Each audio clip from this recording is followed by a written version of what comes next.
We picked up a short box and a long box of comic books out on the hunt on Saturday, but don't tell anybody.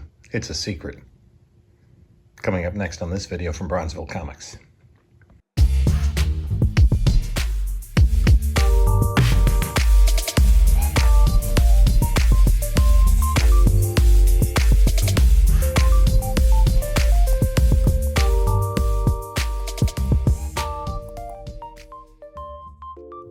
Hey comic book community, this is Jim from Bronzeville Comics coming to you with another video. Before we get started, please like, comment, subscribe. We will be doing our 3,500 subscriber giveaway. My plan is we'll probably do it on Monday the 12th? No, Monday the 19th. I'm sorry. At 9:30, right before my Whatnot show. And follow us on the other socials, Instagram, Bronzeville_comics. On Whatnot, Bronzeville_comics. We do sales Monday night at 10 p.m. Tomorrow night will be a Ghost Rider sale. And just check out what we have in the store and bookmark the show. Give us a follow. It's appreciated. There's a link in the description to this video which gets you $10 off your first purchase on Whatnot, whether it's with me or another vendor. And also in the description is my email, a link to my eBay store, and a link to the website for King Con 4 coming up March 25th and 26th in Iselin, New Jersey. I will be setting up there, as will many of your other favorite YouTube and Instagram comic book content creators. So come join us. It's going to be a great time if you're in the area. Even if you don't pick up any books, you could probably just have a great time talking comics. It's a Saturday morning and I'm out and about looking for comics. Where I'm going, can't tell you just yet. Stay tuned. The secret was, it was the super secret 3 Men in a Basement comic book crawl today. And thanks to Otto and Roger for setting this up, and thanks for inviting me. It's always a pleasure, and it's almost as much fun just hanging out with everybody, standing next to each other as you're digging through boxes, talking comics, sharing comic book stories, the stuff that you've got, the stuff that you missed out on, the stuff that you sold and wish you had back, and just a great time. So basically there are 3 stops, and the first stop was at the Comic Cabana, and I just picked up a small stack of books. I was looking for a handful of books, and then I started to dig through some back issues, and let me just put these in a different order. Let's put this one up front. So I found the Teen Titans box, and I picked up this 37, which is the first cameo appearance of Miss Martian, and this is a character I think has a lot of potential. She was used as really a big main character, one of the main characters in the Young Justice animated series, and I could see her. She has been used in the Supergirl TV series, but very muted. They made her not really Ms. Martian, but like Ms. Martian, like old. You know, she wasn't a kid. She wouldn't have been a member of the Teen Titans. She was a much older character. I think this is a really fun character. We also have her, I believe this is her second cameo appearance. And this is also the first appearance of Zatara, the kid Zatara, which the first appearance of the original Zatara just sold for, what, $3.55 million? He's in Action Comics #1. And here's the first cover appearance of Ms. Martian. Could be slab worthy. I was looking for books that I talked about in a recent video on DC books to keep an eye out for, and one of them is first issue Special 5, this Jack Kirby Manhunter book. Potential that the Manhunters could be part of the storyline in the Lanterns series. I also picked this up. This is a reasonably sharp copy. First issue Special 8, which is the first appearance of Warlord, this Mike Grell character. He lives in Skataris, I think that's how it's pronounced, this kind of lost land that very similar to Marvel Comics' Savage Land. Then I grabbed this. I'm trying to grab a lot of Legion of Superhero characters' first appearances. This is Adventure Comics 303. The spine looks immaculate, but there's some, I guess, bug chew. I don't know if it looks like bug chew or just like the pages became really brittle in some way. Otherwise, it looks really good. First appearance of Matter Eater Lad, who actually was referenced on the Peacemaker TV series, which doesn't make sense because Matter Eater Lad's supposed to be in the Legion, who are in 1,000 years in the future. I picked up this Commandy issue, and also to go with that, where is it? Oh, this Karate Kid issue, because I'm trying to collect these bicentennial covers, much like people collect that Marvel 25th anniversary covers. I'm a DC guy. So, then, this is a book I picked up recently, and I featured in a Superman video. I think it does have possibilities, even for the Waller TV series, and that is Action Comics, what is this, number 598, the first appearance of Checkmate. And it's a newsstand. This is a pretty high-grade copy. This I may submit. This Korak, Son of Tarzan, number 49, is from 1972. And I picked up this Thor book, which is the first appearance of Zaniac, who was a character that may have appeared in some movie posters in stills from the Loki TV series, Season 2. So, we'll see. I mean, there was some excitement around that book when that was seen, but that could just be like a little background Easter egg, certainly. I figured, just grab one. So that was our first stop. And then we were off to our second stop. That's right, we were at Brick House Comics, and they had some great sales. They had some series that I picked up. Some of the series I picked up were series that I passed on, like when I was in high school and stuff, for separate reasons. DC series, but I figured why not pick them up. All three of the Superpowers miniseries, which was based on the toy line. I guess it was kind of a follow-up to Super Friends. This is the first two miniseries are all Jack Kirby stuff, I believe. I think he did all of the issues. I don't think he did this third miniseries. This does not look like Kirby. And this is Infantino, actually, on this character. So I figured I never had these. These are pretty high grade, cheap enough. Figure I picked them up. So I picked up a bunch of other books. First, Pybok, The Power Scroll. I have a number of those. If Pybok doesn't appear, we're going to have a whole bunch of worthless Fantastic Four 358s. This book I picked up because of its connection to a recent DC announcement. That's The Authority. This is Planetary #1. I figured, why not? But this, we know this property is coming. I was really excited to pick this up. I did pick this up when it originally came out, and but I didn't get the last two issues of the 8-issue series. It's the entire series of Creature Commandos, their first ongoing series. And I think what we'll see in terms of storyline will be much more similar to this than to the Weird War Tales books. So that it's interesting because I believe when the announcement came, there was only 9.8 of issue #1 on the census. I'm sure there are more now. Then I picked up this Doom Patrol book. Lower grade, but figured, why not? A couple of Booster Gold, just filler issues. Some nice negative space there before negative space was a thing. Then Lobo's Back #1, his second miniseries. And we all know how Lobo has been lighting things on fire in recent months. This Marvel Tarzan is actually in the same bag with this DC Tarzan in the dollar bin.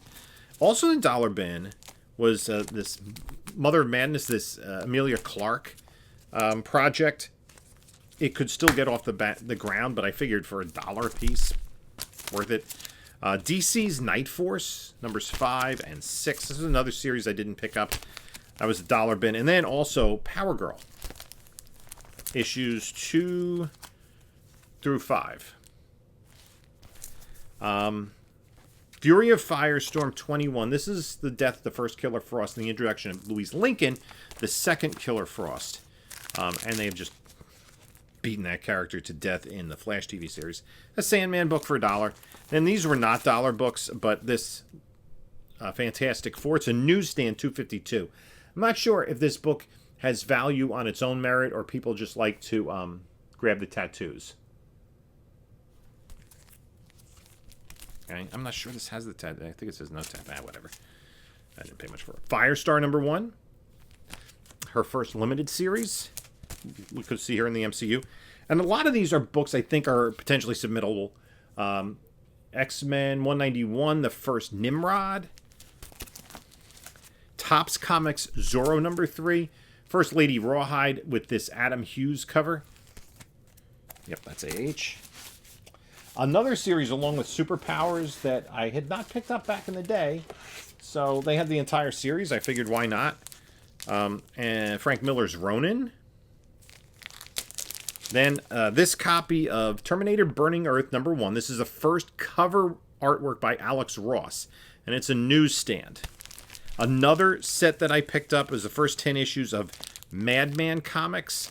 I've recently really been grabbing up a lot of the Mike Allred books. First issue special #4. First appearance of Lady Cop. I figure complete that first issue special run. This lower grade copy, but it has Alan Scott in it. It's a Silver Age Green Lantern #61. And another series I'll try to low-key pick up, Isis #6. Of course, interest in this particular character was linked to Black Adam. I don't think we're going to see that anymore. And then this last handful of books, there's some cool ones in here. I grabbed this Mighty Morphin Power Rangers book. Not really something that I'm into, but I figure I could maybe find somebody who did. This, I don't think this is... Looks like Adam Hughes, but I don't think it is. Sook. But anyway, this Zatanna cover. 7 Soldiers Zatanna. Cool stuff. New Avengers 35. This Venomized Wolverine cover. Here we have Daredevil #230. Born Again. Newsstand. This is the I think the first issue in that Born Again storyline. At least that's going to be the title of the Netflix series. This is a really high-grade copy. This may get submitted. I got to take a close look at it. It's Felicia Hardy, the Black Cat, #1 in a newsstand. And I picked up a newsstand of this previously, and I thought, well, maybe they were all newsstand, much like Sensational She-Hulk 1 or Black Knight #1, but no, they're not. A little bit of X-Men spec here. The new X-Men 133, the first appearance of Dust, who is a Muslim female character. And then I picked up a couple of recent variants that I didn't have, but I thought they were really nice. This is Human Target #3 with an ice variant by Artgerm. And I'm not sure particularly who did this variant. DC used to list who did it. But I just thought this was gorgeous and an homage to the Golden Age. And that's this Catwoman cover. I think that's really cool. This, I was surprised to see it. It's got a couple of issues in it. It's not going to be a 9/8, but Wonder Man #1. When that series was announced, that was a very hot book.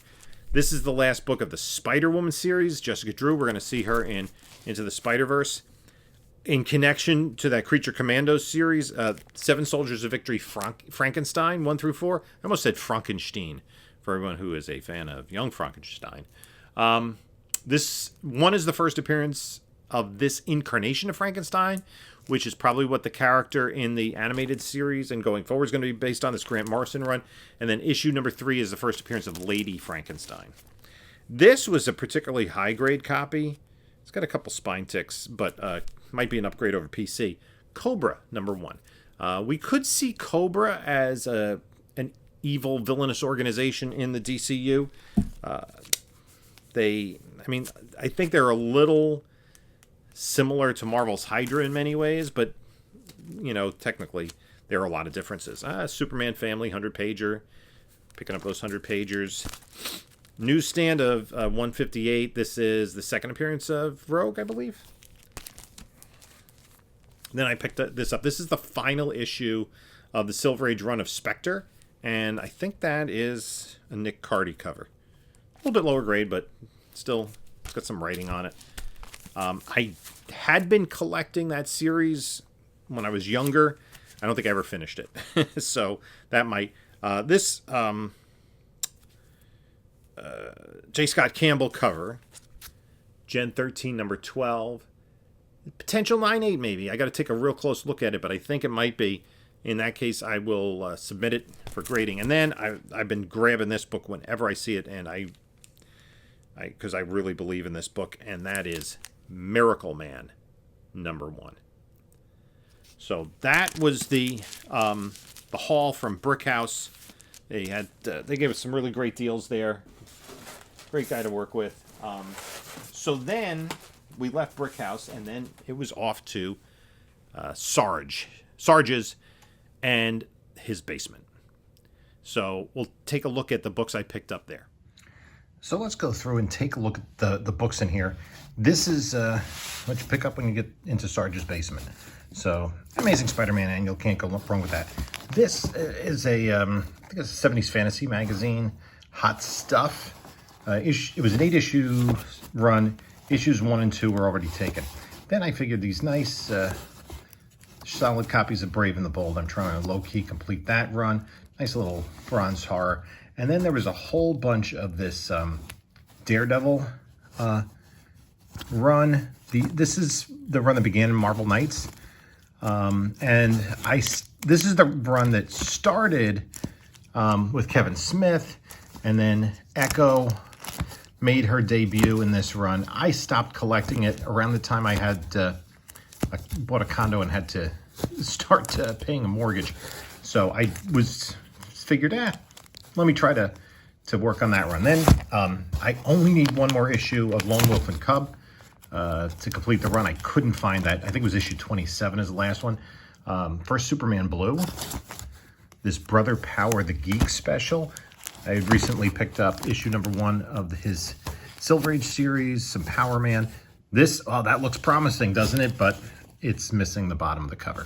But still, it's Fantastic Four 34, crying out loud. Barry Windsor Smith, Weapon X. This is the first cover appearance of Trigon. More Marvel Knights Daredevil. Just nice run there. And then this box had been picked over, but I thought still issues 183 and 185 are still desirable X-Men issues in that run. Fantastic Four, if I can break that one up. ASM in the 200s, not going to let that go past. This is a newsie for Adventures of Superman 500. Nice pickup. This is also a newsstand. It is better off doing this if I can do this. This is the first appearance of Magpie. Okay, we got this Green Lantern Silver Surfer special. All 3 issues of Justice League The Nail. That's a really good read. This Superman Family Giant. This is another run I'm trying to complete in the 70s. Wonder Woman, I think this is the first cameo appearance of... No, this is... I think 17 is the death of somebody. 15 is the first cameo appearance of Cersei. This first cover appearance of Forge. 20 Cent Supergirl. I think this I had picked up. This was the same book I picked up earlier in the day. This I didn't realize was stained. I think I had the whole run of that. I didn't remember picking that up. A couple of these later Mr. Miracles, those aren't in bad shape. And the later Commandy, I think Kirby was still on the run.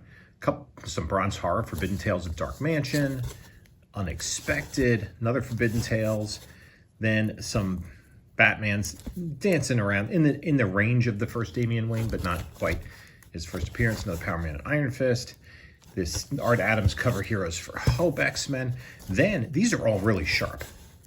I have a bunch of these Atlas books. Maybe on Whatnot I'll do an Atlas night, but I'll really have to advertise that to find. I know there are collectors of these Atlas books, so that I think would just be a fun night to put together, because I've gotten a bunch of these in collections. a 25-cent Adventure Comics. I'm not sure, probably not an upgrade over the PC. Another 25-cent Action Comics. That's 1971, yeah. This lower grade, it's 35-cent issue of Justice League. Avengers Forever. This was a key when the Moon Knight series came out. Marvel 2-in-1 Annual. And then some of these single-digit Marvel 2-in-1s that, yeah, they're nice. 25-cent Marvel superhero books. A Miles Morales comic. Planetary, The Authority. I'm not sure if that's a significant book, but figuring where The Authority's gone in the last 2 weeks, that might be worth a pickup. Another ASM. Batman and Robin 2. This is, I believe, the second appearance of Professor Pig. More ASM. Then a nice little run of Power Girl books. None of the truly sought-after covers. More Power Man and Iron Fist. A couple of Gotham Centrals. I never got that book when it came out, so I'm trying to complete that. And then some Marvel team-ups. Another Weapon X. Joker's Daughter. I had speculated on Dula Dent as an interesting character we could see. This, I like that cover. More Marvel team-up. Hawkeye. Human Torch and Satan. Blade, number 3. X-Patrol. Radioactive Man, number 1. Not in the greatest of condition. Doom cover there on Fantastic Four. Morbius, number 1, still in Polybag. New Mutants 100. Then, I think, correct me if I'm wrong, I believe Detective 1034 is the death of Stephanie Brown. The A cover and the variant. Then some variant covers for the anniversary issue, Detective Comics 1027. Rebirth 1049. First Adriana Tomaz. I don't think that has significance anymore. First All-Star Squadron. Justice League. And then I've been picking up these Superman families, largely because I like the, and Super Team Family. I think I've completed that run. I might have all of these issues. The Superman families have a Mr. and Mrs. Clark Kent, or Mr. and Mrs. Superman, which is Stories of Earth 2, Superman and Lois. I don't know if these books, I don't even remember having put these in my box, but I guess I did. I have to look those up. Then I got a lot of these late 70s New Gods and Mr. Miracles. There's a Gem Son of Saturn, another one, number 1. Some DC specials. All-Star Squadron, some Green Lantern, more DC specials. Showcase with Hawkman, New Gods, Mr. Miracle. Mr. Miracle, some of these have Marshall Rogers art on them, I know. I think maybe this one. So, that's some pretty good stuff. This will all go in the PC. Mr. Miracle, New Gods. Then Booster Gold, Green Lantern, Superman Family. DC Comics presents Annual number 2 with Superwoman. New Gods, and then some Lobo, Infanticide, and then X-Men Adventures. I picked up these Amazing Spider-Mans not realizing they weren't the actual run. I just saw Amazing Spider-Man in the trade dress and grabbed it. More Joker's Daughter, and then this book is unfortunately not the first print. This is the first appearance of Punchline, third print. But all in all, 223 books. It was a lot of fun digging through Sarge's basement. So that's the haul. That was quite a bit of a haul for a Saturday. We all went out to dinner afterwards, and it was just a great time getting together with guys from the comic book community. And, over dinner, I was able to have conversations with some folks that I haven't really had more than a couple of conversations with or hadn't met at all. So always great to meet new people with a similar interest. And it was just a whole bunch of fun. I got some good books, a lot of books for the PC. And so, no huge books in there. And here's a funny story. While I was in Sarge's basement, I got an eBay notification on my phone that a slab that I listed on eBay had sold. So I actually got more money from the sale of that slab than I had spent when I was in Sarge's basement. So I ended up ahead on that count. For that hour and a half or 2 hours I was in the basement, I came out ahead. So that was good news. So let me know what you think about the haul. You know, it feels like it should be spring, but we're still like at the beginning of February. So, you know, kind of flea market and garage sale season here in the Northeast is still a little bit of a ways off, but this was a fun way to spend a wintry Saturday afternoon. Let me know what you think about the haul. In the meantime, you can take a look at a couple of my other videos right here. And this is Jim saying until next time, enjoy your comics.